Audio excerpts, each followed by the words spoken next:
तो आपका well of weakness के एक और कमाल की वीडियो में स्वागत है। और आज के इस वीडियो में हम वेल ऑफ वीकनेस के चैप्टर 44 और 45 को एक्सप्लेन करेंगे। और अगर आपने इससे पहले बाकी के चैप्टर्स की एक्सप्लेनेशन वीडियो नहीं देखी है तो मैंने उसका लिंक आई बटन और डिस्क्रिप्शन बॉक्स में दे दिया है, आप वहां से जाकर देख सकते हैं और अच्छे से स्टोरी लाइन को समझ सकते हैं। तो चलिए बिना समय गवाए पढ़ते हैं मांगा के स्टार्टिंग पैनल की तरफ। मांगा के स्टार्टिंग पैनल में हम देखते हैं अनांता और बिहोन की लड़ाई के बीच में वहां पर एंट्री होती है विंग्स ऑफ इनकार्नेशन ग्यो की, और ग्यो के हाथों में होती है नाडिया, जिसकी बॉडी पर कैरिनोस ने पूरा कंट्रोल पा लिया है। रूपा भी ये देखकर हैरान थी आखिर नाडिया को हो क्या गया, और अनांता समझ जाता है जो भी नाडिया को हुआ है इसके पीछे ग्यो का हाथ है। तभी अनांता के अंदर का ब्लैक ड्रैगन उससे कहता है कि इससे फर्क नहीं पड़ता कर्स्ड मॉर्टल, अब वक्त आ चुका है अपनी कॉन्ट्रैक्ट को बनाने का। अपने अंदर के बढ़ते हुए गुस्से को याद करो और जो भी तुम्हारे रास्ते के बीच में आए उसे खत्म कर दो। तभी अनांता के अंदर से ब्लैक ड्रैगन की ऑरा बाहर आने लगती है, जिसको देखकर कैरिनोस भी पहचान जाता है कि ये तो ब्लैक ड्रैगन आजीदाका की ऑरा है। आखिर ये इंसान है कौन? ग्यो बताता है कि ये अनांता नाम का एक बेवकूफ है जो कि अपने बेकार से रिवेंज के लिए मेरे पीछे पड़ा हुआ है, लेकिन अब वक्त आ चुका है इसको यहीं पर खत्म करने का, और जो इसका ये बेकार सा रिवेंज लेने का सपना था हमेशा सपना बनकर रह जाएगा। तभी ग्यो अपनी विंग्स निकालकर लाइटनिंग पावर को इकट्ठा करके अनांता के ऊपर शूट करता है, और हम देखते हैं अनांता के अंदर से निकली हुई ऑरा रूबी और रूपा को पकड़ के अपने अंदर कंज्यूम कर लेती है। और जब बिहोन को किसी खतरे का एहसास होता है तो वे जंप मारकर खुद को बचा लेता है, और हम देख पाते हैं अनांता को जो कि अपनी नई ट्रांसफॉर्मेशन के साथ ग्यो से लड़ाई करने के लिए तैयार हो जाता है। और वहीं अनांता के अंदर ब्लैक ड्रैगन आजीदाका अनांता से कहता है जो तुम्हारे अंदर का बढ़ता हुआ गुस्सा है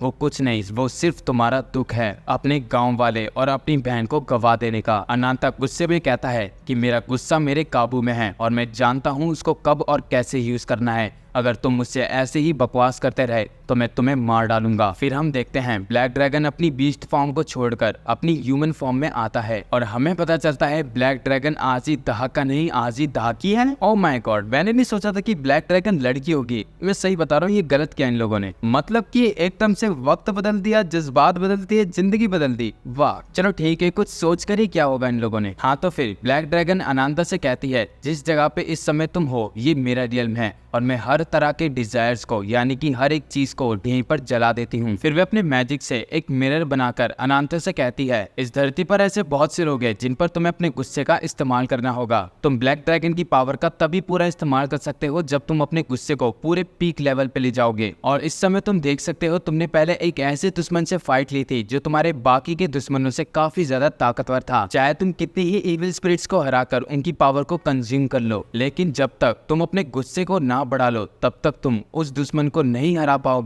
जिसको तुम हराना चाहते हो, और वो है इनकार्नेशन ऑफ विंग्स। ग्यो को देखकर अनांता को वो सारी मेमोरीज याद आने लगती है जो उसने ग्यो के साथ बिताई थी। साथ में ग्यो का वो असली चेहरा भी याद आता है जो उसने अनांता को दिखाया था, और जब उसका गांव और उसकी बड़ी बहन जली तो उसका गुस्सा उसके काबू के बाहर था। अनांता गुस्से में ब्लैक ड्रैगन से कहता है मुझे अभी ग्यो के पास ले जाओ, मैं उसको अपने हाथों से मार डालना चाहता हूँ। लेकिन ब्लैक ड्रैगन अनांता को बेवकूफ कहते हुए मना कर देती है। क्या उसको याद नहीं कि वो ग्यो के सिर्फ एक ही वार से हार गया था? क्या वो अभी भी फिर से ग्यो से हारना चाहता है? सबसे पहले उसको ये समझना होगा बिना गुस्से और हिम्मत के पावर का कुछ मतलब नहीं होता, और अगर इस समय अनांता ग्यो के सामने जाता है तो वह काफी आसानी से उससे हार जाएगा। फिर अनांता ब्लैक ड्रैगन से कहता है तो आखिर मैं करूं क्या? मेरे आखिर क्या मोटिव है? मुझे सिर्फ उससे बदला लेना है और कुछ नहीं, मुझे सिर्फ बदला चाहिए, वो भी ग्यो को मारकर। क्या मैं अपने बदले को कभी भी अचीव नहीं कर पाऊंगा? ब्लैक ड्रैगन अनांता से कहती है इसके लिए तुम्हें अपनी कमजोरी से ऊपर उठना होगा। फिर वह अनांता को अपनी कर्ज के बारे में बताना शुरू करती है। जो कर्ज अनांता की बॉडी के अंदर है उसके अंदर मेलोवेंट गुड की पावर है, और जब ये पावर तुम्हारी शरीर में गई तो तुम बन गए इनकार्नेशन ऑफ विंगेन, और अगर तुम इस पावर के अंदर छुपी डिमोनिक पावर को कंट्रोल कर पाते हो तो तुम्हारी बॉडी की हीलिंग स्पीड किसी गॉड से भी ज्यादा तेज होगी। साथ ही में इस पावर के साथ जुड़ चुकी है एक और पावर जिसको कहते हैं डिवाइन ब्रांच। डिवाइन ब्रांच एक ऐसी पावर है जो कि किसी भी इविल स्पिरिट या फिर डिमोनिक बीइंग को इनकारनेट कर सकती है। तो इसलिए ब्लैक ड्रैगन एक अनांता को कॉन्ट्रैक्ट ऑफर देती है, अगर अनांता उसको अपनी बॉडी सौंप दे और वे डिवाइन ब्रांच का इस्तेमाल करके फिर से रिबॉर्न हो जाए तो वे ग्यो को मारकर उससे अनांता का रिवेंज ले लेगी। लेकिन इसके बदले अनांता को अपनी बॉडी ब्लैक ड्रैगन आजीदाका को सौंपनी होगी। फिर वह अनांता के चेहरे पे हाथ रखकर उससे पूछती है descendant of the black dragon, क्या तुम इस कॉन्ट्रैक्ट को एक्सेप्ट करते हो? अनांता कहता है हाँ मैं एक्सेप्ट करता हूँ,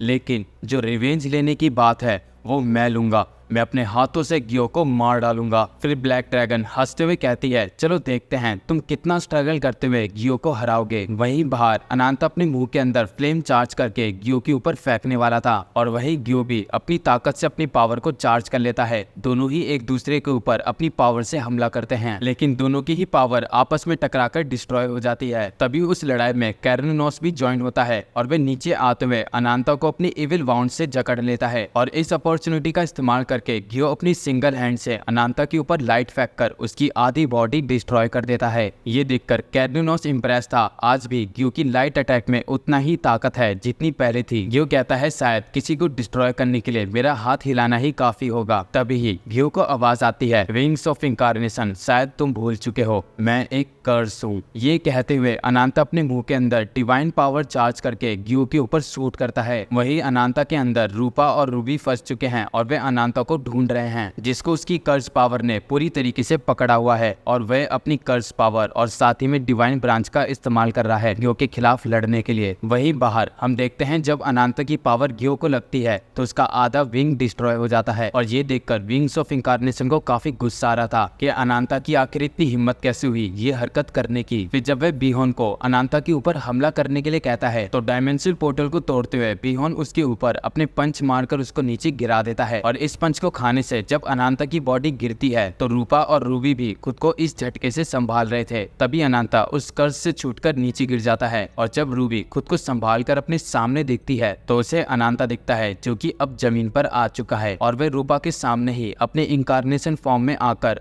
अनांता के पास भागने लगती है और उसको पकड़कर कहने लगती है, फिर से अनांता ने खुद को खतरे में डाला और कितने बार वह खुद को ऐसे ही खतरे में डालता रहेगा, पर मैं हमेशा तुम्हें प्रोटेक्ट करती रहूंगी। और रूबी का इनकार्नेशन फॉर्म अब रूपा ने भी देख लिया है और जब रूबी अनांता को हील कर रही होती है तो अनांता काफी जल्दी से हील हो रहा था। वहीं बाहर विंग्स ऑफ इनकार्नेशन जमीन पर उतरकर अनांता की तरफ बढ़ने लगता है और कैरनोस विंग्स ऑफ इनकार्नेशन से कहता है कि उसने अनांता को नाडिया की मेमोरीज में देखा है। इस बंदे ने भी अपनी जिंदगी की एक खास चीज खोई है। मैं जानता हूँ गियो, अनांता हमारा दुश्मन है, लेकिन मैं चाहता हूँ कि तुम उसको जाने दो। और गियो बिना कुछ जवाब देते हुए अनांता की तरफ बढ़ रहा था और बीहोन नोटिस करता है कि गियो कुछ अलग ही इमोशन में है और जब वह अपने जले हुए हाथ की तरफ देखता है तो वह गुस्से में सोचता है, आखिर अनांता ने इस तरीके की ताकत को कैसे हासिल किया? क्या आज ही धागा का कर्ज उससे भी ज्यादा ताकतवर है? तभी अनांता की बॉडी मूव करने लगती है और जैसे ही बीहोन नीचे उतरता है वैसे ही एक अटैक गियो के ऊपर आके लगता है और उसकी लेफ्ट आई को खराब कर देता है। और हम देखते हैं ये अटैक और किसी ने नहीं अनांता ने किया है, जो कि खुद को हील कर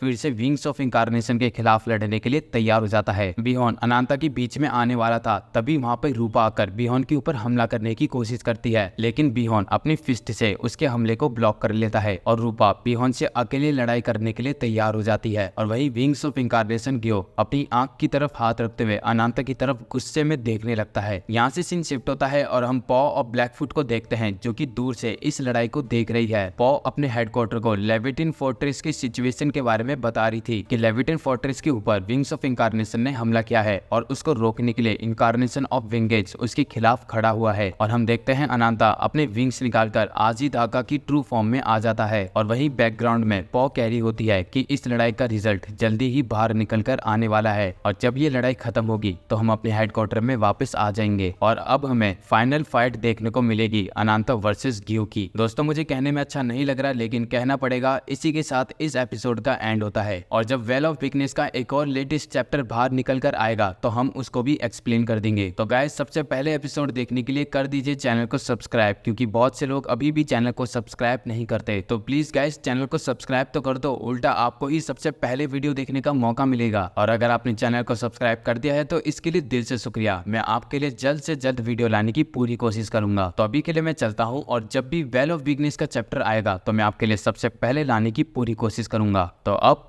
सायोनारा।